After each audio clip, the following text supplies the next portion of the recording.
versículo diz assim: Jesus ia passando por todas as cidades e povoados, ensinando nas sinagogas, pregando as boas novas do reino e curando todas as enfermidades e doenças. Ao ver as multidões, teve compaixão dela, porque estavam aflitas, desesperadas, como ovelhas sem pastor. Então disse aos seus discípulos: a seara é grande, mas os trabalhadores são poucos. Peçam, pois, ao Senhor da seara que envie trabalhadores para a sua seara. Amém? Solte aí, curva a sua fronte. Senhor Jesus, nós te louvamos, nós te glorificamos, nós rendemos a ti honra, glória e louvor. Obrigado, Jesus, por esse dia de estar, Senhor, em tua presença, junto com essa igreja, essa congregação, onde nós podemos sentir a tua presença, te louvar, te glorificar, mas agora nós queremos ouvir a tua palavra. Fale conosco, não aquilo que nós precisamos ouvir, ou melhor, o que nós queremos ouvir, mas o que nós precisamos ouvir, meu Rei. Nós entregamos, Senhor, a tua igreja nas tuas mãos. Neutraliza agora, Senhor, toda a artimanha de Satanás. Neutraliza agora toda a célula maligna. Neutraliza agora, Senhor, todo dado inflamável, Senhor, do inimigo contra as nossas vidas, de receber a tua palavra. Leva toda a mente cativa até o teu santuário e de lá, Senhor, manda as tuas palavras. Nós entregamos, Senhor, a tua igreja nas tuas mãos, e assim nós oramos crendo, em nome do Pai, do Filho e do Espírito Santo de Deus. Amém. E graças a Deus. Amém. Dê uma salva de palmas pela palavra do Senhor Jesus.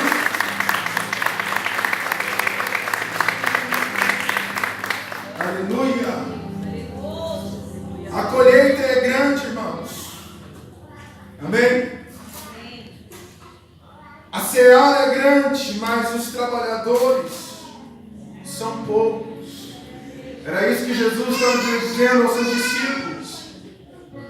E nós poderíamos falar que os trabalhadores são frouxos, talvez covardes, medrosos, melindrosos. Jesus ele está dizendo aos seus discípulos: rogai ao Senhor da colheita que mande trabalhadores para a seara. A verdade é que faltam pessoas destemidas e determinadas para o ministério, pessoas que se dedicarão para o trabalho, irmãos, porque hoje nós temos tempo para tudo, mas nós negligenciamos o nosso tempo para Deus. E eu acredito que esse é o tempo onde a igreja ela vai deixar de ser uma igreja apostada, como foi dito aqui pelo pastor, para se tornar uma igreja profética, uma igreja apostólica, amém? Uma igreja que caminha sobre a base do Evangelho, que é Cristo Jesus, uma igreja que traga consigo o centro do cristianismo, que é de fato nosso Senhor. Amém, irmãos? Nós estamos em um tempo, infelizmente, muito difícil de lidar com as pessoas, de lidar com os jovens, de lidar, com a própria igreja. Eu sou pastor de igreja há 5 anos. Eu não sou nenhum aventureiro, eu não sou um pregador itinerante. Nós temos uma igreja para cuidar, nós temos pessoas para se dedicar, porque o ministério é isso. Trabalhar para Deus é isso, é você cuidar de pessoas, é você se entregar para as pessoas. Talvez alguém pode estar dizendo: mas eu trabalho para Deus. Se você trabalha para Deus, então você vai trabalhar para as pessoas. Jesus ele disse: eu estava com fome e ninguém me desse de comer.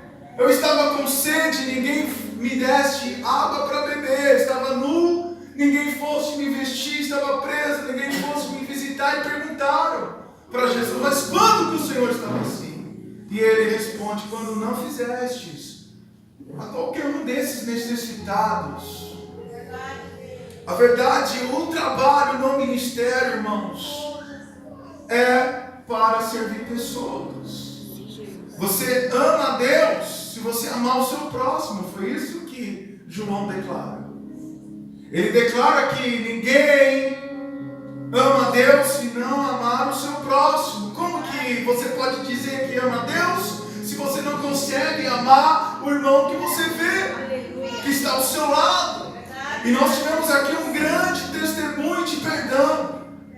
Talvez alguns de nós não teríamos este coração de perdoar. Só que, irmãos, este é o tempo onde nós seremos tocados pela glória de Deus, irmãos. Esse é o tempo onde nós seremos, aleluia, tocados por Ele. E quando a glória de Deus te pega, quando Deus Ele pega você, Ele transfere o coração dEle para você. Aleluia, um coração perdoador, um coração que se dedica, um coração que se entrega. Foi isso que Jesus Ele disse: aquele que quiser ser meu discípulo, pegue a tua cruz todos os dias, renuncie a sua vida e me segue. Esse é o tempo onde nós vamos receber o coração de Deus, irmãos. Jeremias está dizendo que nos últimos dias Deus levantaria pastores segundo o coração de Deus. Aleluia. Aleluia. E sabe de uma coisa, você que está aqui me ouvindo, jovem, você é o futuro da igreja. E eu trabalho para a próxima geração, eu não trabalho para a minha denominação, eu não trabalho para a minha igreja, eu trabalho para o reino, eu trabalho para a próxima geração. E quando nós tivemos a alegria de pegar o Lô no colo, eu senti algo muito diferente em mim. E a primeira palavra, quando o meu sogro me deu os parabéns, que nós estávamos na cidade dele, na Chumaré, meu pai me deu os parabéns, eu disse para eles: Noah será um homem melhor do que nós. Nós vamos trabalhar para que Noah seja uma pessoa muito melhor do que nós. E esse coração de pai, de paternidade, expressa o coração de Deus, irmãos. Amém? E nós, como pastores, liderança, precisamos olhar as pessoas como filhos. Porque muitas vezes nós somos tolerantes com aqueles que é da nossa casa, mas nós não somos tolerantes com aqueles que são de fora. E aí nós julgamos, nós apontamos, nós menosprezamos e não acreditamos. E nós precisamos acreditar. Nós precisamos acreditar na igreja restaurada, irmãos. Quantos acreditam que Jesus está voltando? Quantos acreditam que os sinais já se cumpriram? Deixa eu ver. Só que os sinais não determinam a volta de Cristo. A própria palavra está dizendo, é sinal, sinaliza que Ele está próximo. Então o que vai determinar a volta de Cristo? O que determina a volta de Cristo é a igreja amadurecida. É uma igreja que saiu da apostasia, do pecado e entrou na santidade de Deus. Uma igreja que saiu de condição de escravo e entrou na condição de filho. Porque Efésios, o apóstolo Paulo vai dizer: se você é filho, você é herdeiro de todas as coisas. Mas se for menino, se não tiver maturidade, ainda que seja herdeiro de tudo, não difere do escravo. E tem muitas pessoas dentro da igreja, irmãos, como escravo, pedindo coisas para Deus, quando Deus Ele quer revelar o coração dele para nós. Vamos para a campanha, nós vamos fazer movimentos, nós criamos estratégias para encher a nossa igreja, para o crescimento, quando na verdade o que nós precisamos é apenas do coração de Deus. Nós precisamos amar mais, irmãos. O nosso amor para Deus ainda é muito vazio. Pedro achou que amava a Deus, Pedro achou que amava Jesus, ele disse para Jesus: eu vou morrer no seu lugar. Não, eu vou dar a minha vida, não vai acontecer nenhuma desgraça com o Senhor, eu vou te proteger. Jesus disse para ele: você é um fanfarrão, em outras palavras, tá? Nessa noite, ainda antes que o galo cante, você vai me negar 3 vezes, Pedro. Em outras palavras, Jesus estava dizendo: você não sabe o quanto você me ama. Você acha que está pronto, mas não está pronto. Mas eu vou estar orando por você, intercedendo. Porque o diabo vai querer te peneirar como um trigo para destruir a sua vida. E sabe quem que Jesus vai atrás depois da ressurreição? Pedro. A primeira pessoa que ele perguntou: onde está Pedro? Eu quero ver Pedro, eu preciso ver Pedro, eu preciso curar Pedro. Porque uma nação, uma pessoa que é frustrada na sua vida, irmãos, ela precisa da cura, e através do amor. E nós temos uma geração frustrada, nós temos jovens frustrados, como foi dito hoje aqui pelo testemunho da irmã. E nós precisamos curar essa igreja. Como? Através do amor. Através da manifestação de Deus em nossas vidas. Eu já abandonei aqui o esboço, eu já estou pregando o que o Espírito Santo de Deus está falando. Amém?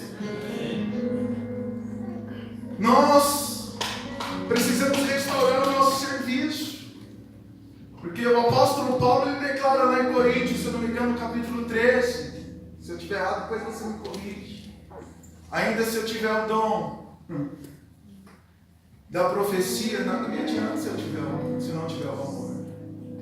Se eu tiver o dom de falar em línguas, se eu não tiver amor, nada será válido, será como um sino que está suando, um prato que ressoa. Ou seja, faz barulho, mas não tem conteúdo. Tem aparência, mas não tem a essência. E ainda que você vende tudo que você tem, dá aos pobres, ainda que você se jogue no fogo, se não tiver o amor, nada disso vai ter valor, será em vão, irmãos. E a pior coisa é trabalhar em vão. Amém? A pior coisa é nós trabalharmos em vão. Salmo 127, em vão vigia o trabalhador. Ou melhor, em vão edifica o trabalhador a sua casa, se Deus não edificar. Em vão vigia o sentinela, se Deus não vigiar. Será inútil você acordar pela manhã, dormir muito tarde. É melhor que você durma, o Salmo 27 fala. Porque enquanto você está dormindo, Deus está trabalhando no seu lugar. Em outras palavras, Ele está falando: não atrapalhe Deus. Não atrapalhe Deus. Trabalhar em vão é a pior coisa que tem, irmãos. E muitas vezes nós estamos trabalhando para Deus em vão. Nós estamos querendo antecipar as coisas. Não, espera, cara. Espera em Deus. O salmista dizia: eu espero em Deus e ainda eu louvarei. Ele estava passando por um momento de crise da vida dele, porque todos nós passamos. Um momento difícil da vida dele, e ele dizia: meus ossos estão doendo, eu estou cansado, quando eu voltarei para a tua presença, quando eu vou voltar para a tua casa para te adorar. Mas ele sabia que ele tinha um Deus. Ele dizia: eu esperarei em ti. Jó, sentado na cinza, com um caco de telha na mão, coçando as suas lepras, ele dizia: eu sei que o meu Redentor vive e ele se manifestará em meu favor. Aleluia!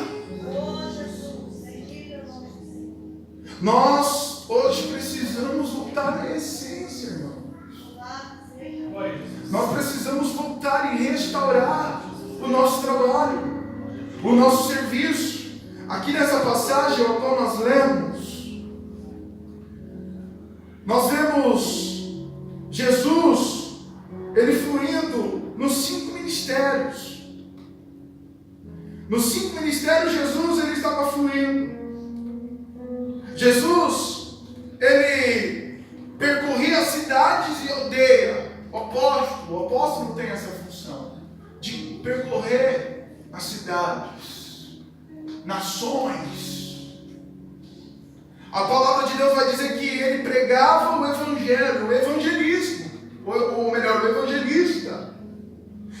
ensinando nas sinagogas, o mestre, curando os enfermos, pastores. E ele dizia: rogai ao Senhor que mande ceifeiros para a seara, trabalhadores para a seara, o profeta, irmãos. E abra sua Bíblia comigo aí em Efésios 4, versículo 11.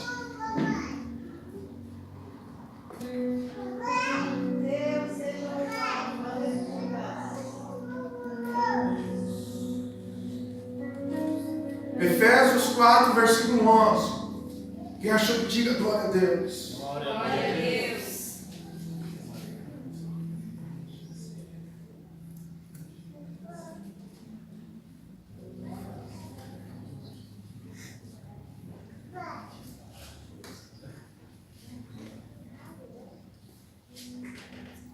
Achou aí Efésios 4, 11? Amém? Nos deixa ser a geração que busca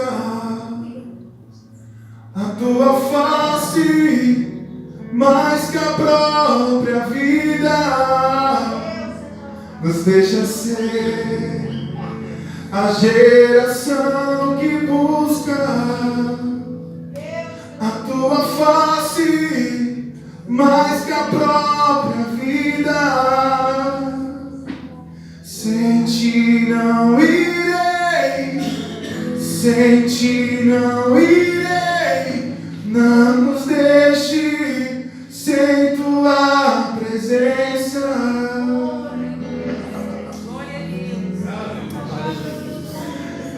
Tu és suficiente para nós, Jesus. Nada tem mais importância do que ti para nós. Nós consideramos todas as coisas como perda, comparado à sublime presença gloriosa do conhecimento do Senhor Jesus. Nada pode nos separar de ti, papai. Por isso nos habilite, Deus. Nos dê a sua condição. Coloca a sua condição em nós, papai. Nós precisamos de ti, meu Deus. Achou aí Efésios 4, 11?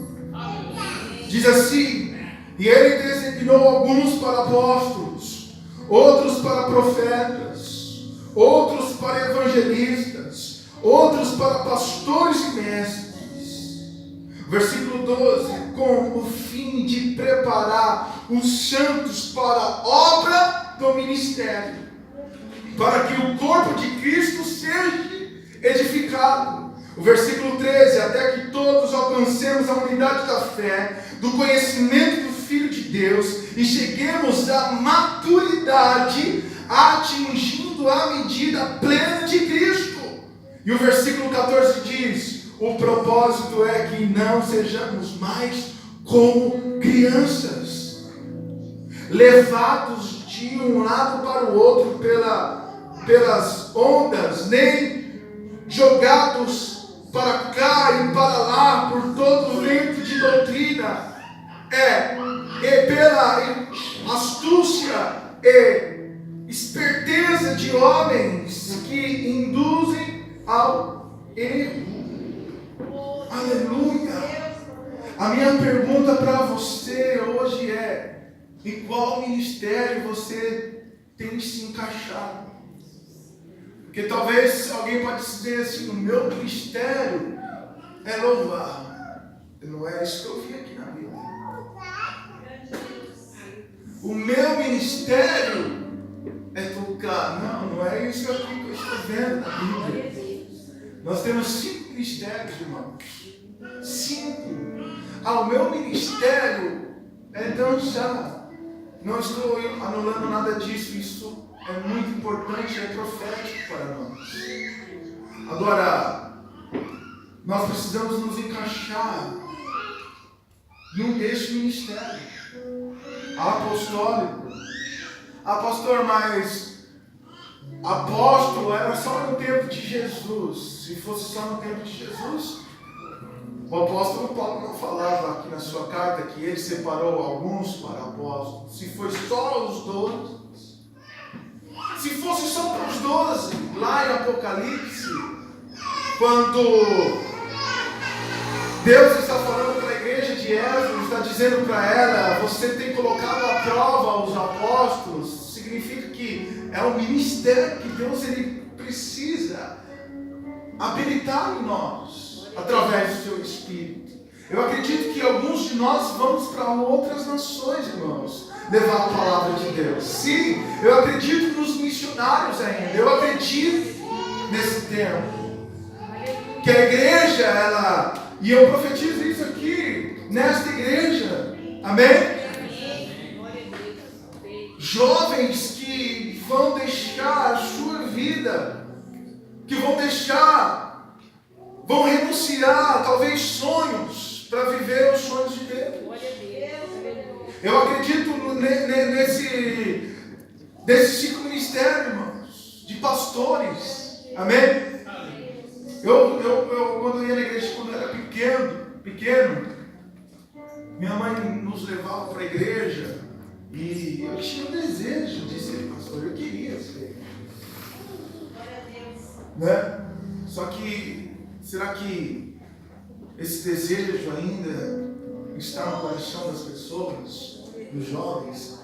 Porque ou a pessoa, ela deseja ser pastor para ganhar dinheiro, ou ela negligencia. A vida do pastor é muito difícil, eu não quero. Deus me livre, não quer. Deus te livre nada, irmãos, Ele quer dar isso para você. Amém?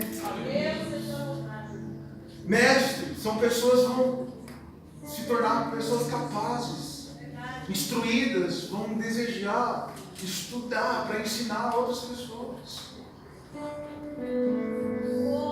Evangelista, quantas pessoas estão na rua precisando de nós? Quantas pessoas estão lá vivendo uma vida fora do propósito de Deus, esperando alguém chegar nela e falar para ela do amor de Deus? Os profetas, irmãos, Deus profetas dessa geração. A verdade, onde estão os líderes? Onde estão as pessoas que não se corromperam? Aonde estão os filhos de Deus? Porque a terra está clamando pela manifestação dos filhos, e não é dos evangélicos, não é da religião, não é do segmento religioso, irmãos, que a terra está clamando, diz a palavra de Deus. Ela está clamando pela manifestação dos filhos. E quem é os filhos de Deus? Os filhos de Deus são aqueles que são guiados pelo o seu Espírito. E só o Espírito Santo de Deus pode ativar esses ministérios em nossa vida. Jesus, Ele em uma só passagem estava fluindo nos 5 ministérios. E o apóstolo Paulo está dizendo que a igreja, ela vai chegar à unidade da fé, a igreja vai chegar à estatura do varão perfeito através dos 5 ministérios. Através de nós fluirmos neste ministério, irmão. A igreja não é oba-oba.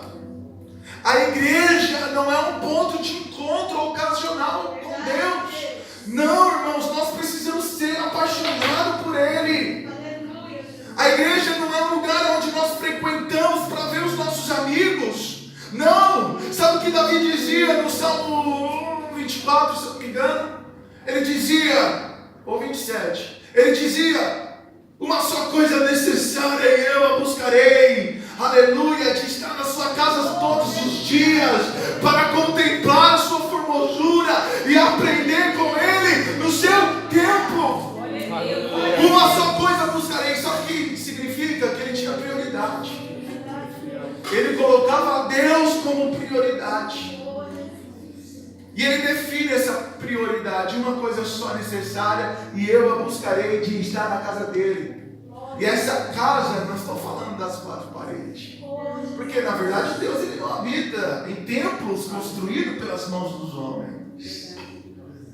E a verdade, irmãos, que o reino de Deus está entre vós. Entre vós fala de entranhas, dentro. Jesus, ele conta uma parábola para os seus discípulos, dizendo que o reino de Deus é semelhante a um tesouro que é enterrado em um terreno, onde uma pessoa descobriu que aquele terreno tinha um grande tesouro, vai e vende tudo que tem para comprar e possuir aquele tesouro. Assim também é o reino de Deus. Só que essa terra é você. Ele pegou esse tesouro do reino e colocou em você. Eclesiastes, a palavra de Deus vai dizer que ele pegou a eternidade e colocou dentro do coração do homem sem que ele soubesse. Por isso que Jesus, ele disse, se alguém falar para você que o reino de Deus está aqui ou está ali, não acredite. Se é comida ou se é bebida, não acredite. Se é o copo de água, a rosa ungida, o lenço ungido, aqui é o poder de Deus, não acredite, irmão, nessas coisas. Porque o poder de Deus se manifesta em nós. Em nós. Amém? Por muito tempo por muito tempo tivemos o costume de levar as coisas para o pastor ungir. Pastor, unge aqui meu carro, unge aqui não sei o que, unge. Quem deve ser ungido é você, não é as coisas. Amém? Porque se você for um homem de Deus, se você for um ungido de Deus, as suas coisas serão para a honra e a glória para o ministério de Cristo, irmãos. Amém? Posso ouvir glória a Deus? Davi, ele dizia uma coisa só necessária e eu buscarei. Ele tinha prioridade. Ele colocava Deus em cima de todas as coisas. E sabe de uma coisa, irmãos? Se Deus, lá em Deuteronômio, manda a gente amá-lo, é uma ordenança.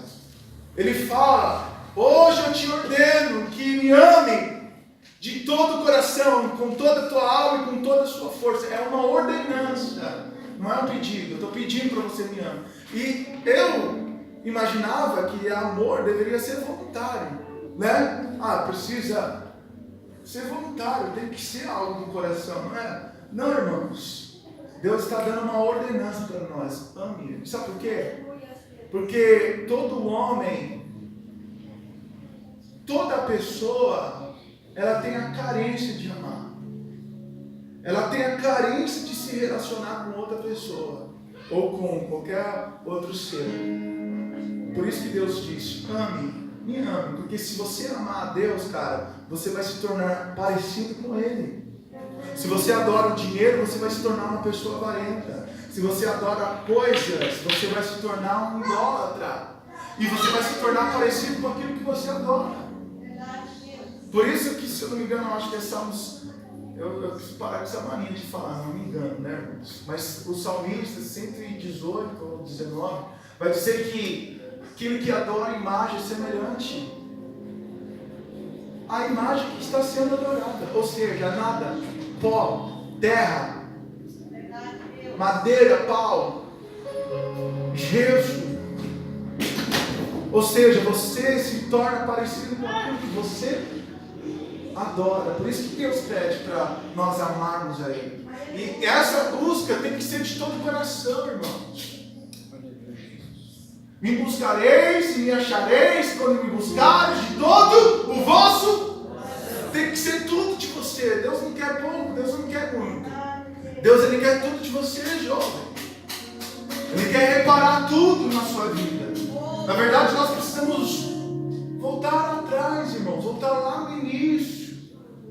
Quando Jesus, ele fala de regeneração, ele está falando para o homem nascer de novo. Nicodemos ficou sem entender. Ele disse: mas porventura será que o homem pode voltar no ventre da sua mãe?